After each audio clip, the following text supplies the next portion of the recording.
Okay, let's rewind a bit. I say a bit, almost 3 decades. How did you two first meet? We met at college in psychology class. Psychology A level. Yeah. In Grimsby, Franklin College. Yeah, I think I sat opposite you in the first lesson. Better than mine. Yeah, you can't remember those bits. Yeah, I remember the desks and everything. Yeah, with Ros and Lorraine in A level psychology lesson, Yeah. where we became friends, didn't we?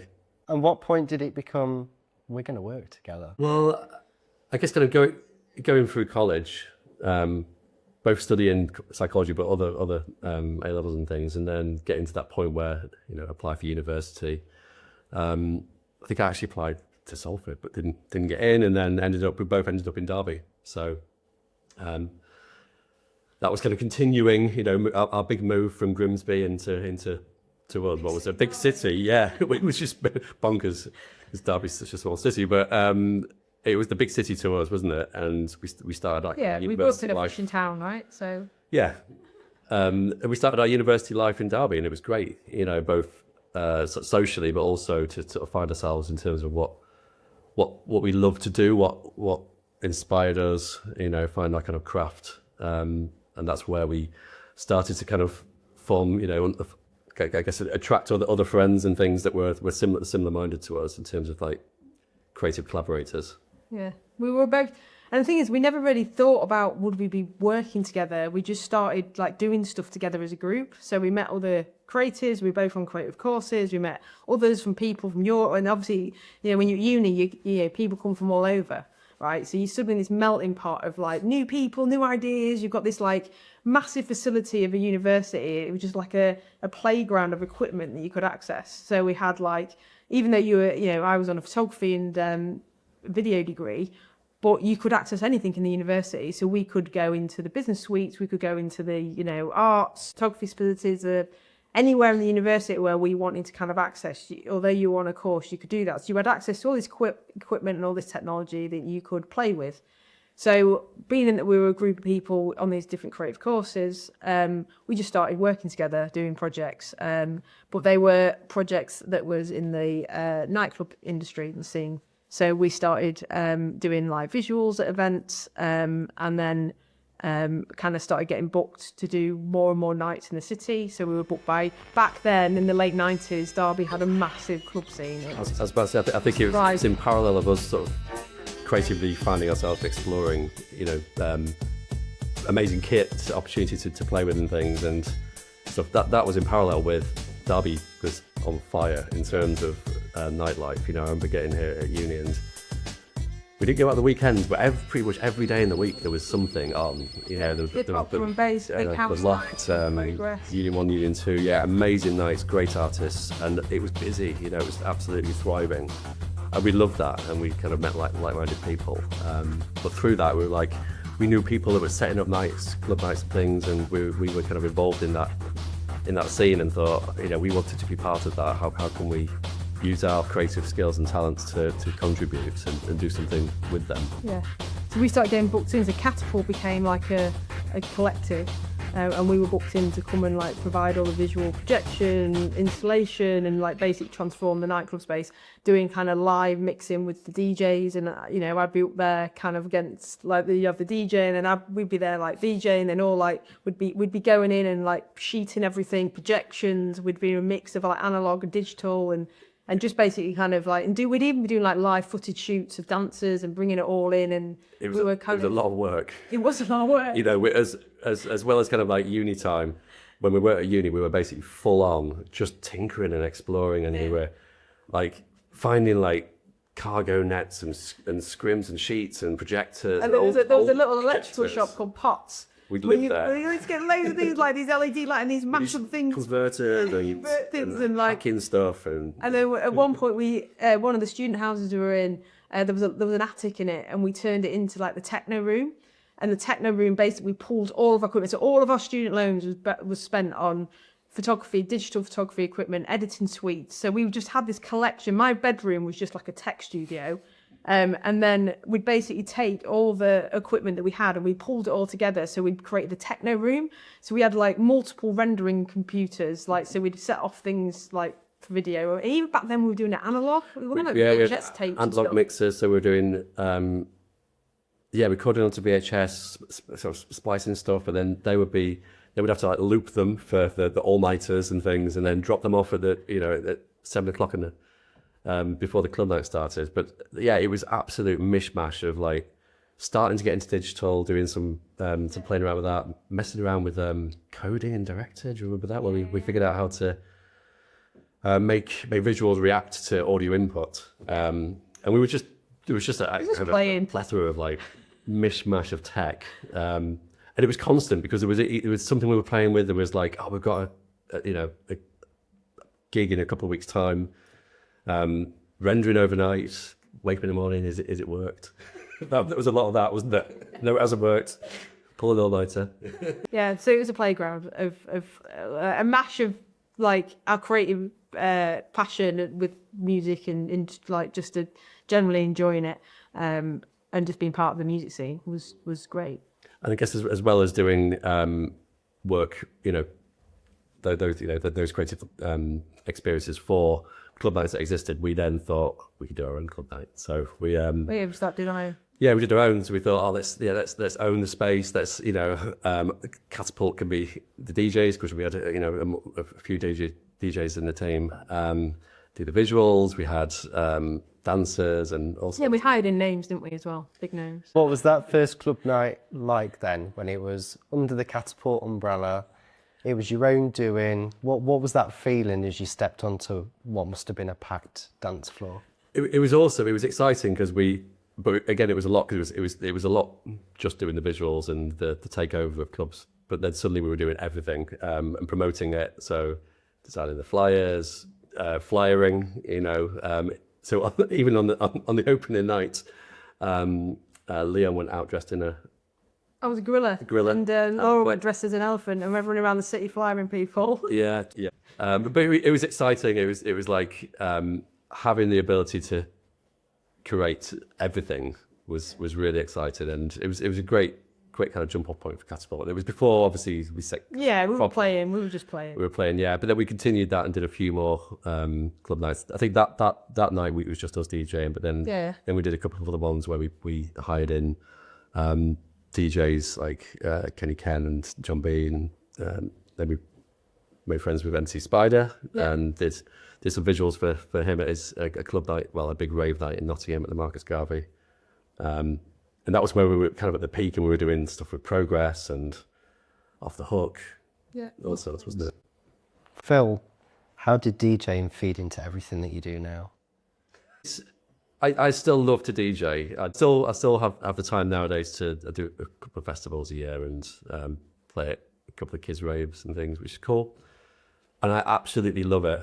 During lockdown, actually, was really good because I did loads of live streams, and it was just really good to reconnect with old friends and stuff. But I don't know, it formed part of who I am. I feel the fire in my belly when I'm playing music, when you're seeing the reaction from people in the crowd and stuff. So I don't know. It's kind of the basis to who I am today.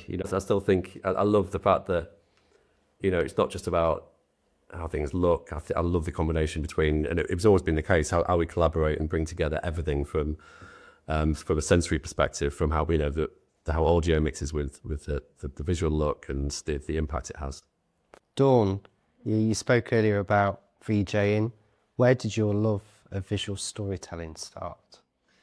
Yeah, I was thinking about this, and I just think that for me, when I grew up, I was very much kind of an activist, I would describe myself as. So, and that was around kind of environmental, animal welfare, and I kind of saw visual storytelling as a way to portray a purpose, a need, a campaign, a documentary, like how to shine a light on a subject.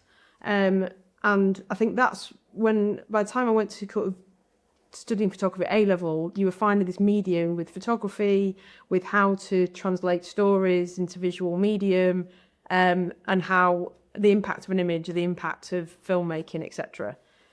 So I think a lot of it stemmed from that for me, from that kind of like telling a story of a kind of like very purpose driven. I think that's where the kind of seeds of it kind of came from for me. And then obviously there's purpose, and then there's entertainment, and there's all the bits that kind of flow into that, because some of the content I would have been dealing with was quite heavy subject matters, and how do you bring people into that in a way that feels less heavy, and so and I think I kind of admired certain documentary filmmakers as well. There was a Franny Armstrong who did Age of Stupid, who did Reliable. There was those sort of filmmakers which I kind of really admired back then.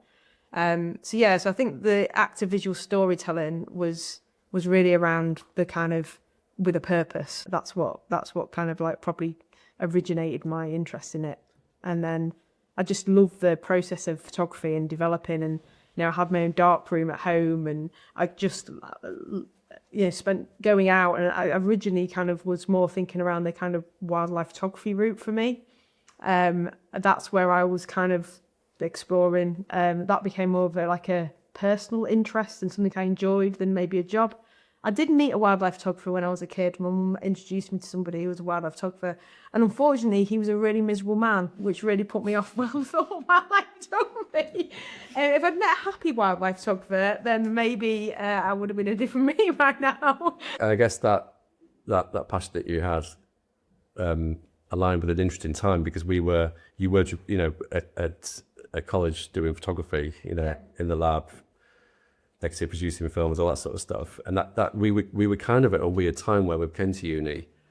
Digital started to evolve. Yeah, it wasn't a thing when we first started. No, not at all. And so we kind of, during the early years of Katapult, that was just as things were kind of evolving into digital. So we were still kind of playing analog and digital, but we were able to explore and find new ways to tell stories through tech that that was produced, but no one really knew what to do with it. So we were inspired by others in the industry. We were doing stuff in London, like Tomato and Attic. Yeah. Collective studios, weren't they? Yeah, and I think it was good because we kind of learned the technology as it evolved. Yeah, and I think that's interesting because we've always been that. Technology is always evolving, and we've always just known that is. So it's never been like, oh, it's change. It's always been change. So it'd be weird if it wasn't. And so that to us has just been, it wasn't like, oh, we did it that way. And we've just always been, this is a world that's continually changing, continually evolving. At that point, what did you think Katapult was going to be? For us, we were just enjoying working together to collect with people. It was very much in the moment, wasn't it? Yeah. Especially at the university years, we were just like, let's work together. Let's like create this thing. We don't know where it's going to go. By the time we'd left university, we were about to graduate. I remember going in to see they have this professional practice module, and they said like, can you come to us, like, what would you do if you were setting up a business? And by that point, we were like, we'd already been doing jobs, we'd already been doing things. So I went into this thing, we're like, we'd do this. And I had this full plan, this is what we're going to do. And I remember James, this lecturer, who sat there and went, all right, you kind of know what you're going to do then. And I was like, yeah, I think we do. I think that we've got like quite a clear idea. Let's give it a go. Let's go. So like literally the day after we stepped out of the university gates, we stepped into a commercial office space. Didn't have desks. No desks. We literally had our computers on the floor, and we're like, we've not got desks. I remember there's a phrase here, there's Polaroids, isn't there, of all us. Like there's like 5 spaces around this room, and they're all us with our computers on the big floor. old CRT monitors sat on the floor. It was a strange time because it was like that make or break kind of moment of, do we go off and get jobs, and kind of I think we knew without saying it that would probably be the end of Katapult, or how would we maintain what we had and what we built, without realizing what it was. Yeah. So it was that kind of like, okay, let's do this. Yeah, and by that point as well, we'd started getting, I'd say, commercial jobs. We were being booked for things outside of us just doing the club site. We were booked by Sinfonia Viva Orchestra to do a big event with them, and so we saw the viability. We were also getting booked on other things, which we were like, this could be viable. But I think that we very much kind of started out. And again, looking back, I always kind of admired people who went and did their own thing and kind of figured things out. And I didn't And that was always inspiring to me. So the thought of going for a job and being in a 9 to 5, although you're kind of thinking, well, the people that inspired you was growing up, maybe. I don't know about you, but I was like, you know, we talked about those collectives, those creatives. We'd also talk about people who do things differently. So Anita Roddick, who from the Body Shop, I'd admired people like that. And they'd kind of like chosen their own path of like how to do business. And it didn't have to be corporate business. It didn't have to be people in suits. It didn't have to be, you know, in my perception of business, we were a group of art creatives working together. And I think early on, one of the things that we were kind of wanting to prove that, I guess it was a prove to the world, yes, we would form this collective, yes, we were a group of art students and creative students, but we wanted to show, but we knew how to do business. One of the things we did early on, probably within our first year, since we kind of formulated Katapult officially, we entered the Shell Livewire Award, which was kind of Entrepreneur of the Year Awards, and we entered the local round. And then we got through that and won that. And we're like, great. And then we went to the regional round, and to our surprise, because we won an award earlier in the night, didn't we, for something? Yeah. A Force Development Award. Yeah, We won early in the night. great. Oh, great. And a few of the team had a few more drinks. And then at the end, we got announced as the overall winner, and we were like, whoa, didn't expect that. So we were really like on a high then. And then we went to the national final, which was like 10 companies from across the UK went down to London, and we went to this national final. And that was a big experience for us. It was a big experience for us. It was huge. And I think that within our first 18 months, we came back from that and everyone was like, oh, Katapult, they won a business award. And we probably didn't need to do it, but I think it was validation for us to be able to say, we know us from, we're entrepreneurs and we know us from the business. We're not just playing around. And maybe that was we were caught up in that, but that was an important thing for us, wasn't it? Yeah, self-validation for us, but also it gave us recognition within, I think, particularly within the city. Yeah. So we were working with Symphonia Viva and some other companies within the city, but suddenly we started to define Katapult's brand as a business, where we started to get more interest and grow our kind of client base. Where did the name Katapult come from? Where did the name Katapult come from? So I remember it so vividly, right? One of the many nights that we were all together in a student house. Yes. So we were sat in, it was Woods Lane. It was Woods where Lanes. Yeah. we live with Dave, my mate, was a graphic designer. Dave and Squib. Yeah, Squib. But we basically sat in one of the dancers' bedroom doing, we were putting together I don't even know what we were working on, but we were working on something. I think maybe putting a flyer together for the event we were going to put on, or doing something collectively. So we need a name. We need a name. We need a name. So we went, right, well, we need a name. And we all sat there. And at that point, we were sat round, and Anthony in our team had a record bag from Nottingham, and the Nottingham record shop was called Katapult, but was with a C. And we said, oh, Katapult, that's a really cool name. And we looked at the back, and I said, oh, we've got like Lars in our team, and he was like European, he's from Norway. And we went, well, let's make it sound a bit more like cool. So we said Katapult with a K. So we were like Katapult. So that was it. Really, really deep strategic process to developing our brand name. But it's stuck, and it's brilliant. Dave knocked up a logo really quickly in his Mac upstairs. Yeah. And it was like, eye on the K. Yeah, we were like, oh, we like this. This works. We're like, quick, right, flyers, design them, get them out. Yeah. But it was very much like it was that. And then, but the thing is for us, I guess why it stuck, because we could have changed our name when we at a later date if our idea didn't stick. But it was always for me like it wasn't about an individual. Yeah, and I think you're right. You know, the spirit of it carried and it kind of lifted us, and it kind of unified us. It did. But also, we even from early days and even to today, you know, the amount of feedback we get about Katapult's great name. And you say the brand's, you know, it's got that flexibility, but that first business card has the slogan of, can you remember? Yeah, the new ultimate Katapult, the new ultimate experience. Which isn't too dissimilar from where we are now. Yeah, and our first business cards had our artist names on as well. It did. We had one side that said our name, which back then I was Dawn Lockett. My maiden name. And then on the flip side, it had our VJ or DJ name. Mine was Flex. Vivid. And we had our symbol as well. We need to find those cards. So arty. So arty. And then we had them for our first year or two, where we had our dual business card with our name and VJ. We must find them, because I'm really curious whether there's an email address on there. Because when we had our first office in Clark Street, I remember thinking, having a discussion saying, maybe we should get one of these website things. And because there was websites out there, but it wasn't like a general thing. And I remember getting a BT line installed. One computer had the internet, and I think it was Callum going, "Oh yeah, I'll figure out how to do that." And I think, yeah, maybe we should put like this digital kind of shop front out there. And so I think that's probably about 2003, I think. Oh, yeah. Yeah, what did that first office look like? It was cool. It was in a converted railway building. It was super cool. Yeah, it was cool. And we had it was big open, like the old railway building. Beautiful views, top floor. And obviously when we first moved in, just floors and computers everywhere. We built a music studio, yeah, full soundproofed, and put all the kit that we kind of got over the years. Amazing synth with a vocoder where we'd record stuff and the decks were in there and things. So yeah, it was cool. It was good. It was good space. It was great play space for us. That was more professional and not the techno room. But it was also somewhere where that we could invite clients to, and they could come and see our little operation. Thinking back to those first 2 years as Katapult Incorporated from 2001 onwards, what was harder than you expected early on? I guess it was kind of the mental shift of committing to doing it, and then.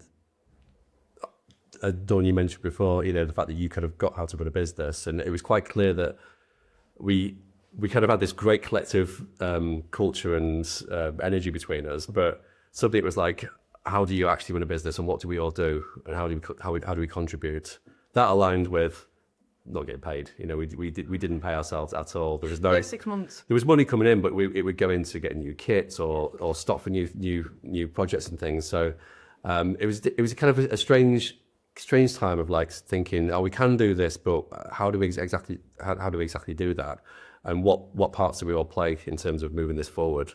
That was I remember 6 months in getting our first, being able to pay each other 500 quid each. Yeah, I remember that. And that was, but prior to that, we lived on our graduate loan and beans on toast. I don't remember. I remember the feeling and thinking, we paid ourselves. Yeah, it's a great feeling. And it wasn't 100 quid cash from some club promoter. But yeah, I also think that, like, again, because you're kind of stepping into being running a business, you having to go to these networking meetings, these events, and like being like, how do you put yourself across? And I think that was kind of being taken seriously as a young 21-year-old. That's like being taken seriously that we're doing what we're doing and we're capable. And obviously, more you work, more you do, the more confidence you get in terms of your credentials and proof and stuff. But I think there was moments where you did feel, and I guess you can kind of get underestimated in a room because people say, "Oh, you're young." But I always quite enjoyed that being young and female and unexpected. I guess over time you get more of that proof because you continue delivering the work and the projects and that sort of stuff. But it is scrappy in the beginning when you start a business. Yeah. And when you say yes to it, pretty much anything that we pay in those years, yeah, we'll do that. Yeah, it's some weird and wonderful jobs, that we just, like you say, we just took on. But we're like, creatively, we can problem solve. We can create an amazing experience and product for this. Yeah. But you're right, I think our lack of confidence of thinking, we are young, maybe a little bit naive. But I think that kind of works in our favour as well. But fueled and having that energy between us. But you're absolutely right, because suddenly we were the fresh young people in the room full of kind of older corporates. People liked that. People found it quite appealing, and they were like, particularly when we showed what we did, and they're like, "That's amazing! I've never seen it." We were kind of pushing boundaries, even in terms of producing videos and things, and how we kind of use different medium. So it was attractive, I think, and people. So that kind of weirdly fueled our energy to kind of ride on that, and form some great relationships within the city in terms of clients. So the story about the furniture that we didn't have any furniture in our first office because so we made a video for a furniture company who then gave us furniture. That's how we got our desks. That's how scrappy it was early on. But yeah, we did what we needed to do. Pro bono, I like it. Talk to me about some of the exciting things that happened in the early years Katapult, whether it's award wins or whether it's meeting famous people. What have you found? What did you do? Yeah, I think one of the things was being invited to meet Richard Branson. He opened the University Arts Centre. So they built, since we were there, when we were there, it was in Britannia Mill campus, but by then, I think it was 2007 or 8, they opened the new campus, the arts campus, and Richard Branson came to open it because I think one of his team had associations to the university, so we were invited to meet him. Always been amazing kind of inspiration, the work that Richard's done in terms of, Richard, like I'm knowing,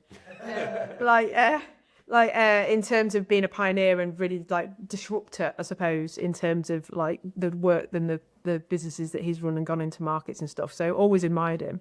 And yeah, we were invited to meet him, which was great. So we sat on the sofa and we had a chat with him. We set up a little table and sofa with a screen on, which had a Katapult Island, which we created, which I think the brand had evolved a little bit. Katapult Eggs Island was formed, which had Katapult at the heart of it, but it featured everything that... Things we worked on. Yeah, everything that meant stuff to us creatively, as individuals, but as a collective, projects we've worked on. Yeah, it's a little home for who Katapult were and what we represented. So that was on the screen, yeah. So we sat and he got around sort of different people, and he came and sat with he sat with us, but he had the biggest entourage ever. It was insane. And some more validation with the Prince's Trust as well. Yeah, we met. Yeah. It was Prince Charles back then. Yeah, it was. We went here and Derby, didn't we? Yeah, because originally, early on, we applied for support from the Prince's Trust in that early year, and we got a grant from the Prince's Trust, which was great. And so we started working to do some projects actually with the Prince's Trust in those early years, which is a great charity. And so we were invited to meet Prince Charles back then. And so, he came to Derby and we were invited to meet him and had a few words, which was a nice opportunity. I guess other memorable moments, Symphonia Viva being our first client, Yes. who are Orchestra of the East Midlands, traditional orchestra, but differently kind of form where they don't just do classical performances. They do a lot of outreach to schools to inspire children that maybe haven't had the opportunity to hear an instrument, never mind the opportunity to play.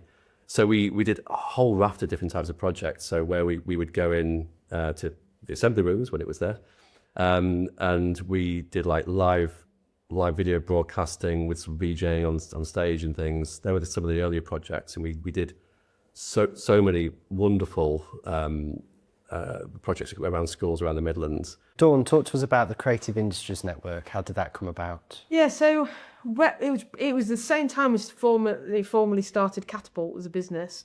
What we realised quite quickly is, like, locally in the city where we were based, we said that although we were a collective of creatives, there was lots of others that had come out of the university and lots of others that exist in the city, but there wasn't really like a way for us to come together in a kind of network of an industry. That was really lacking. So we kind of went, well, let's set up a network, and we called it the Creative Industry Network.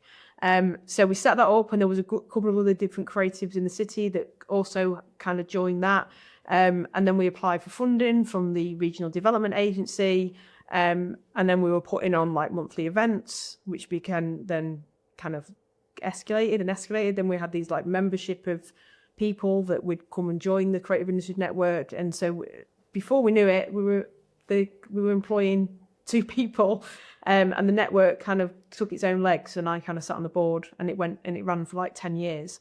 And it really helped bring this like creative cohesion of a network. And it was great because at our events, people started businesses together. Like they kind of like collaborated on projects together. There was like so many things that happened because great business ideas often come from the creative community. And this kind of became like a vessel of all these people working together, collaborating together.